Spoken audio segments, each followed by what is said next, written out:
At 0600 hours on the morning of the 23rd of March 1943, Major General Terry Allen stood in a forward command post 3 miles west of Guettar, Tunisia, watching 50 German tanks emerge from a mountain pass through field glasses.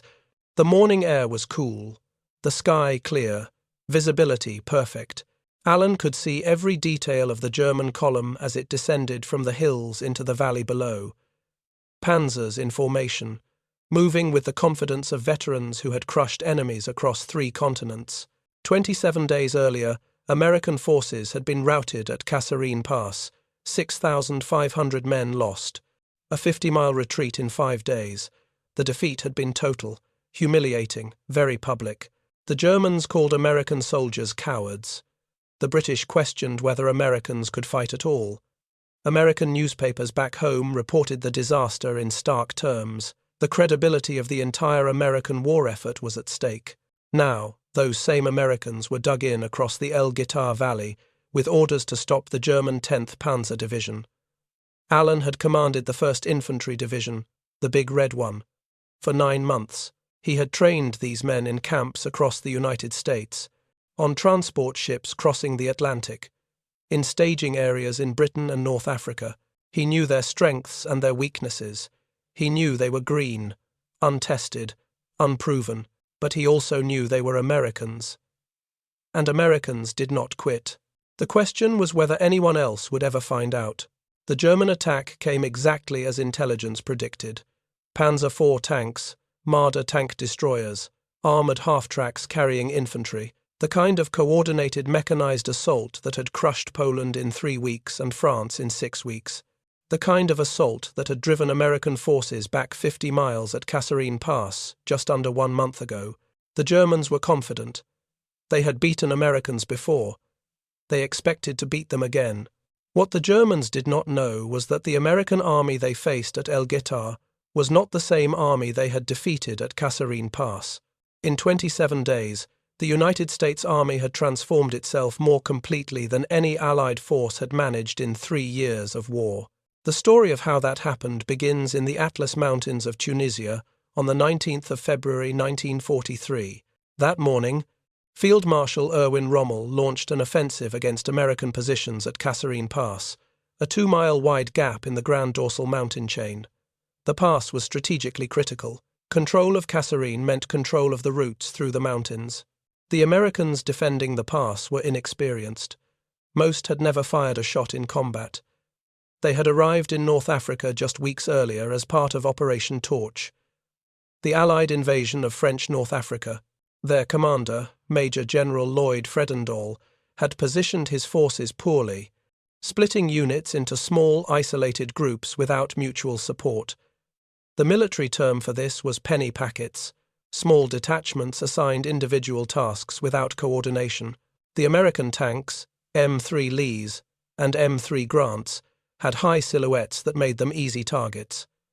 The tank commanders had no experience fighting German armor. They had trained against other American tanks in Louisiana and the Mojave Desert. German tanks were faster, better armored, crewed by veterans who had fought across Poland, France, and Russia. The infantry had dug shallow scrapes instead of proper foxholes.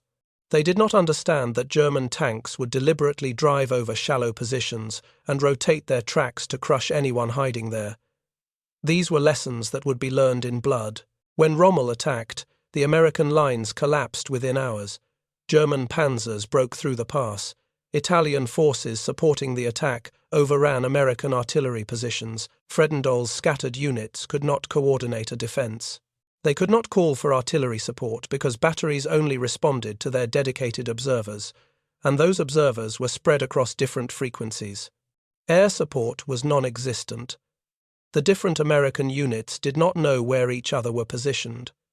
Some units retreated into positions already occupied by the Germans. By the night of the 20th of February 1943, the Second Corps had lost 1,600 men, nearly 100 tanks, 57 half-tracks, 29 artillery pieces. The retreat continued for 5 more days. Rommel pushed American forces back 50 miles.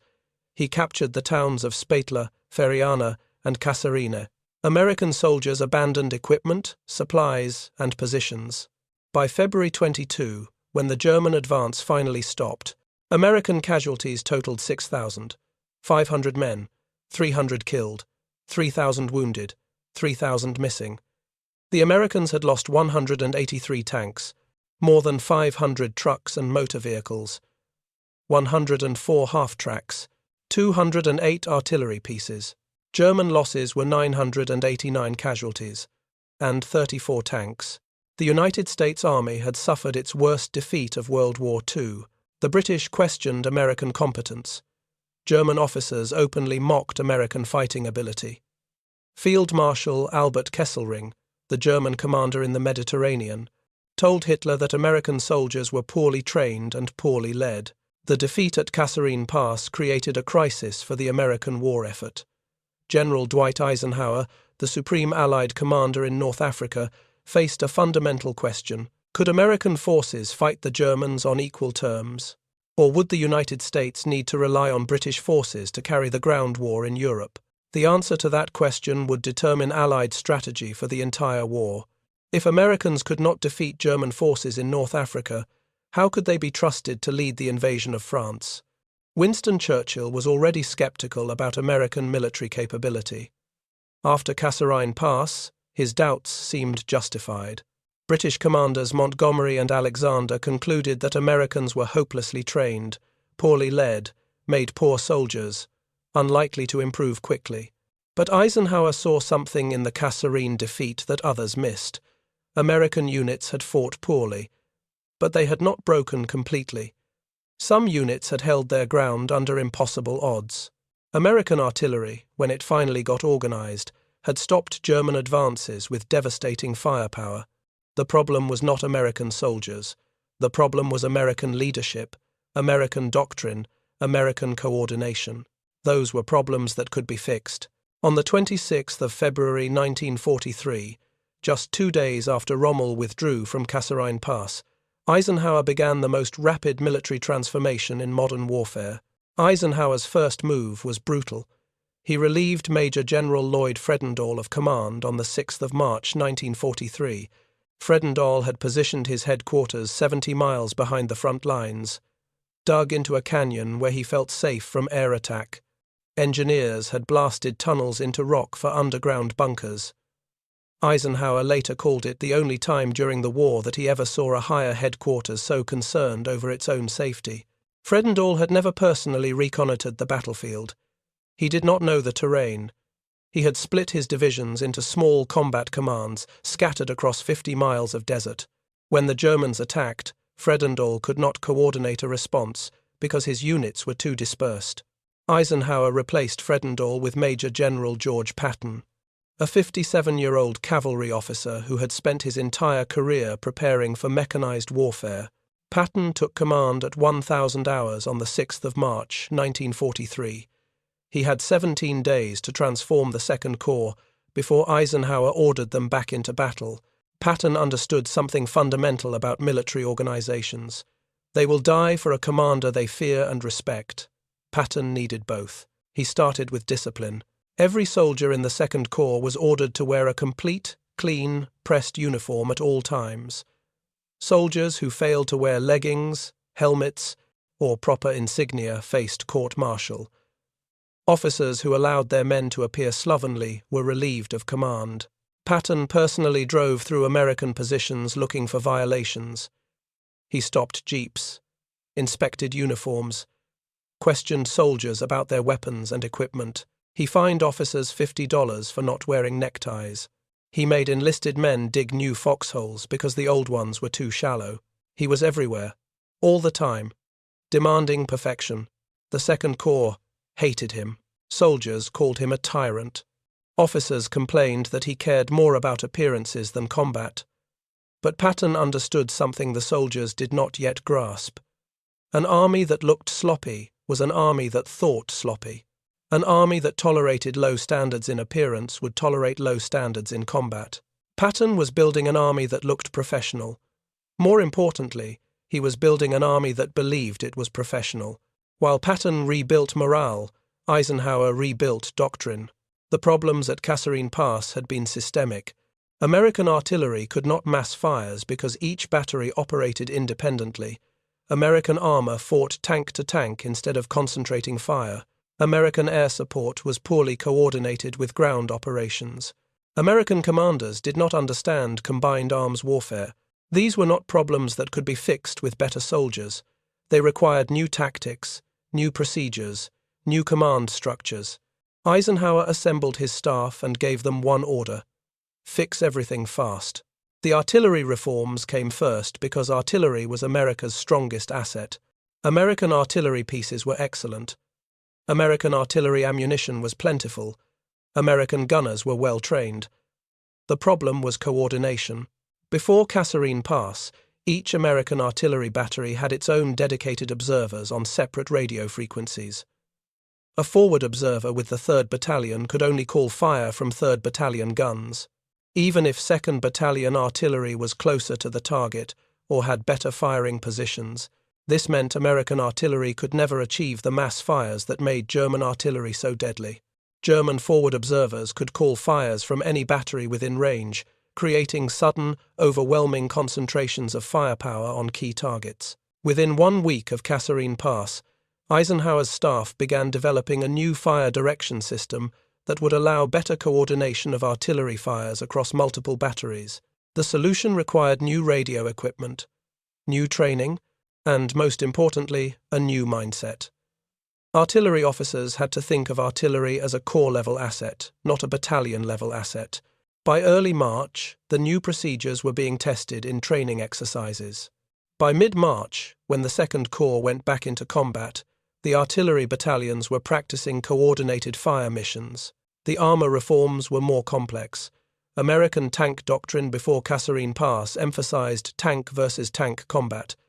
Tanks were supposed to fight other tanks. This doctrine came from the cavalry tradition. American commanders sent their armor forward to engage German panzers in direct combat. This played to German strengths. German tank commanders had 3 years of combat experience across multiple theaters. They knew how to maneuver, how to use terrain, how to concentrate fire. American tank commanders had no combat experience. They had trained in the deserts of California and the plains of Texas against other American tanks. They advanced in straight lines, exposed their flanks, fought as individuals instead of units. Eisenhower's staff revised American armor doctrine based on hard lessons from Kasserine. Tanks were no longer primarily weapons for fighting other tanks. Tanks were mobile fire support for infantry. Tank destroyers, not tanks, would fight German armor. This was a fundamental change in American tactical thinking. The command structure reforms were equally dramatic. Before Kasserine Pass, Fredendall had split his divisions into small combat commands operating independently. This gave German forces the opportunity to defeat American units one by one. Eisenhower's new doctrine emphasized mass. Divisions would fight together, not separately. Combat commands would stay under divisional control.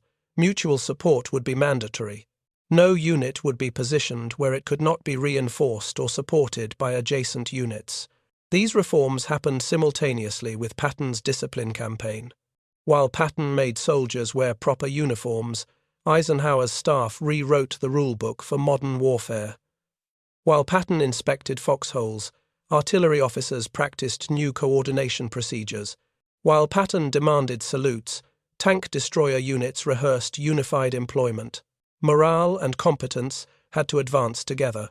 On the 17th of March, 1943, 11 days after Patton took command, the 1st Infantry Division and 1st Armoured Division moved forward into central Tunisia. Their objective was the town of Gafsa, an oasis in the interior plains. Intelligence reported that Gafsa was lightly defended. American forces took the town with minimal opposition. On March 18, the 1st Ranger Battalion, led by Lieutenant Colonel William Darby, pushed ahead and occupied the oasis town of El Guettar. Again, almost no opposition. The Italian defenders retreated to the hills overlooking El Guettar, blocking the mountain pass that led south to the coastal plain. The 2nd Corps was now in an excellent position. If American forces could push through the El Guettar Pass to the coast, they would cut off German forces in southern Tunisia from their supply lines. The Germans would be trapped between American forces to the west and British forces advancing from the east. General Hans-Jürgen von Arnim, commanding German forces in Tunisia after Rommel's departure on March 9th, understood this immediately. He could not allow Americans to break through at El Guettar. Von Arnim ordered the 10th Panzer Division to attack El Guettar and destroy American positions there. The 10th Panzer Division was one of Germany's elite armoured formations. It had fought in France, Russia, and North Africa. The division's tank commanders had years of combat experience. They had destroyed hundreds of enemy tanks. They had never lost a major engagement. The German officers planning the attack on El Guettar expected to destroy American forces the same way they had destroyed them at Kasserine Pass. They expected American units to scatter when hit by massed armour. They expected poor coordination, weak artillery, no air support. They expected to be fighting the same American army they had defeated 4 weeks earlier. They were wrong. At 0600 hours on the 23rd of March 1943, 50 German tanks emerged from the mountain pass into El Guettar Valley. Panzer IV tanks led the advance. Behind them came Marder tank destroyers. Armoured half-tracks carrying infantry followed in formation. The German column advanced at speed, confident that American forces would break before they reached the town. The Americans were waiting. Silent, disciplined, invisible. Major General Terry Allen had positioned the 1st Infantry Division across the valley in depth, not in a single line. Forward units occupied high ground with interlocking fields of fire. Infantry battalions were positioned in successive defensive lines, each capable of mutual support. Artillery was positioned behind the ridges, invisible to German observers, but registered on every likely avenue of approach. Tank destroyer battalions were dug in at key positions, camouflaged so thoroughly they were invisible from more than 100 yards. Minefields had been laid during the night at locations determined by analysis of German tactics at Kasserine Pass. This was not the scattered, uncoordinated defence that had failed at Kasserine Pass. This was a prepared defensive position built according to the new doctrine developed in the 4 weeks since Kasserine. At 400 yards from American positions, the lead tanks hit the minefield. Explosions erupted beneath panzer chassis. The German column slowed, bunching up. The artillery strike came from batteries positioned throughout the sector. Fire for effect. Not just the batteries assigned to the 1st Infantry Division. Every battery within range. The bombardment continued for 12 minutes without pause. German tanks that had survived the minefield were hit repeatedly. When the artillery lifted, American tank destroyers opened fire, targeting German tanks from concealed positions. The German advance collapsed. 30 tanks were destroyed or disabled by 0900 hours. The 10th Panzer Division withdrew to the mountain pass. The Battle of El Guettar was the first time American forces had decisively defeated German armour in combat. 27 days separated Kasserine Pass from El Guettar. In that time, the Second Corps had replaced its commander, revised its doctrine, retrained its forces, and proven its competence in combat. No other Allied army had adapted that quickly.